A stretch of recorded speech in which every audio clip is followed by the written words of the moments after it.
कधीच नाही चुकणार तुमचे फेवरेट टीव्ही शोज झी5 सोबत, तेही एकदम फ्री. ओवी, या घे. चारूच्या मावशीचा फोन नंबर मंजूच्या मोबाईल मध्ये सापडलो. ग्रेट. थँक्यू बंधू काका. पण माका एक सांग, या नंबरचं तू करणार काय हस? काका, तुमचा माझ्यावर विश्वास आहे ना? विश्वास तर हा, म्हणून तर तुला मी नंबर मिळवून दिलाय ना. मग प्लीज हे कुणाकडे आता काही बोलू नका. मंजू काकीलाही काही सांगू नका. कोणा काही सांगणार नाही मी. फक्त माका एक प्रश्न पडलेलो हा, म्हणून तुका विचारते की या नंबरचं नेमका तू करणार काय हस? श्रीनिवासच्या नावावर लागलेला हा डाग मिटवायचा आहे काका. तो इनोसेंट आहे हे प्रूव्ह करण्यासाठी मी शेवटपर्यंत प्रयत्न करेन काका. तरच दादांच्या संस्कारांवर लागलेला हा प्रश्नचिन्ह पुसला जाईल आणि सगळ्यांना कळेल की दादा खोतांचे संस्कार कधीच हरणार नाहीत.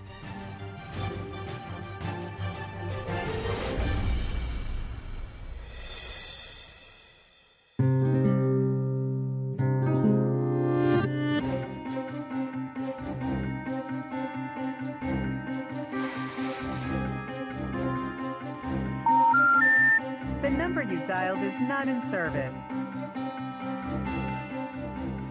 Out of service?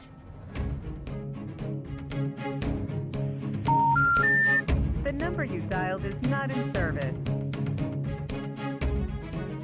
How come? चारूने तर रिसेंटली कॉल केला होता. गॉड, काय करू? दुसरा काय ऑप्शन आहे आता? चारूच्या मावशीचा ऍड्रेस आणि कॉन्टॅक्ट नंबर कुठून शोधून काढू आता?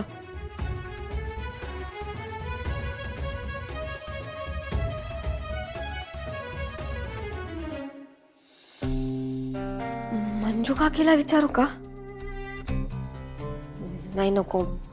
तिला उगाच कशाला त्रास. काय करू?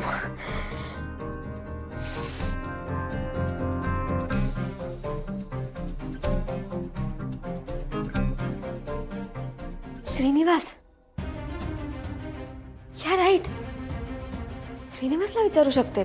श्रीनिवासच हेल्प करू शकतो मला यात. श्रीनिवासला विचारते.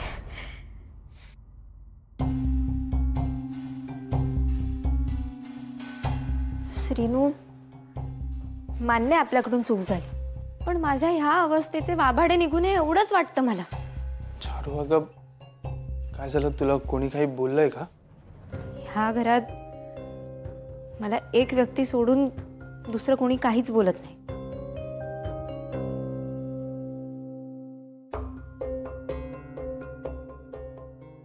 आई आई तुला पुन्हा काही बोलली का? त्या काही नाही बोलल्या, पण ओवी. काय? ओवी? हो. श्रीनू ती किती दाखवत नसली ना तरी आपल्या लग्नामुळे तिला त्रास होतो. नाही, हे साहजिकच आहे, पण ती असं करेल ह्याची अपेक्षा नव्हती मला. पण काय बोलली ती तुला? ती मला खोटं ठरवण्याच्या नादात खूप आगाऊपणा करते. श्रीनू, आधी मी एकटी होते तेव्हा हे सगळं ठीक होतं, पण आता मी 2 जीवांची आहे. मला होणारा त्रास मी सहन करेन, पण माझ्या बाळाला जर त्रास झाला तर मी नाही सहन करणार.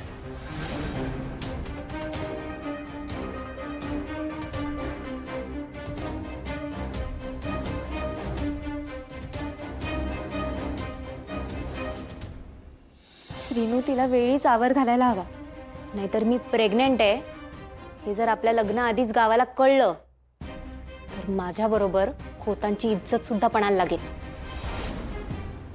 आधीच तुझ्या आईने दादा मामांना खूप दुखावलंय.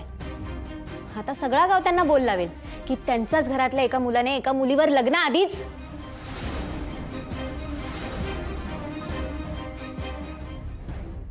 सॉरी श्रीनू, अरे पण आपल्या दादा मामांकडे सगळा गाव त्यांच्या अडचणी घेऊन येतो. तेच गाव त्यांना जाब विचारेल तर त्यांना किती दुःख होईल ह्याचा विचार केलायस तू? मला माहिती आहे ओवी असं का वागते. मला खोटं ठरवून तिला मला तुझ्यापासून दूर करायचंय आणि तिला लग्न करायचंय तुझ्याबरोबर. असं काही नाही. असंच आहे श्रीनू, असंच आहे. आणि जर असं असेल तर तिने तसं स्पष्ट सांगावं. मी तुमच्या दोघांपासून कधीच लांब जायला तयार होते आणि त्यासाठी आपल्या घरातल्या गोष्टी तिला चव्हाट्यावर आणायची काय गरज आहे? श्रीनू, मी तिच्याशी बोलले असते पण ओवीला माझा राग येईल. तूच तिला प्रेमाने समजाव ना प्लीज. तुझा ऐकेल ती. तू एकदा बोल तिच्याशी. शशीभाऊ माका माफ करा. अहो दादा हे काय करताय? अहो मी तुमच्यापेक्षा लहान आहे. मी जरी मोठा असतो ना शशीभाऊ तरी माझ्या हातून चूक घडलाय. आमच्या शेनूच्या वतीने मी तुमची माफी मागते. अहो दादा ह्याच्यात तुमची काय चूक आहे? मागा लालिताईंचा स्वभाव माहित आहे. तुम्ही हात जोडू नका. आणि श्रीनूच्या चुकीची शिक्षा तुम्ही कशा करून घेताय? तो लग्नात तयार झालो ह्याच्यात तुमचा दोष काय आहे?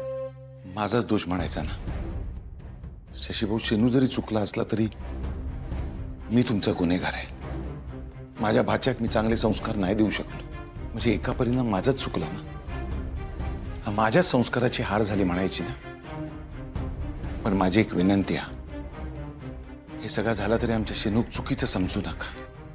याचं कारण तुमच्या मुलीचं आम्ही आयुष्य उद्ध्वस्त होऊ देणार नाही. आमच्यावर विश्वास ठेवा. दादा नक्की काय झालं? या लग्नाच्या घाई मागे नक्की कारण काय आहे?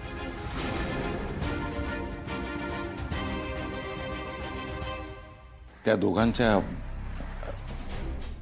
म्हणजे श्रीनू आणि चारूच्या हातून लग्नाच्या आधी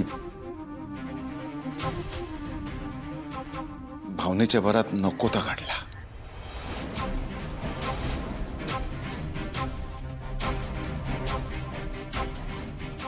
उमा वहिनी या सगळं काय आहे? मग काही एक समजणं नाही.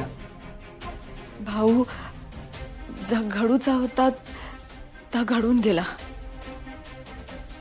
म्हणजे दादा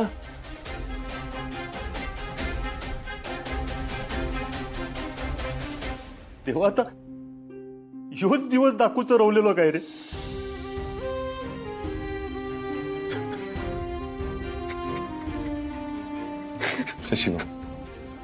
शशीभाऊ सावरा स्वतःला.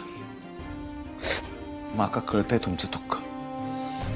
एक पोरीचा बाप म्हणून काय त्रास होऊ शकतो हे माका समजतंय. पण आता सगळ्याच गोष्टी आपल्या हातातून पुढे गेल्या आहेत. तेव्हा यापुढे आता स्वतः सांभाळायला हवं. या सगळ्याचो गावभर बोभाटो होण्याआधी आपल्या त्या दोघांचं लग्न लवकूया. त्यातच त्यांचा भला.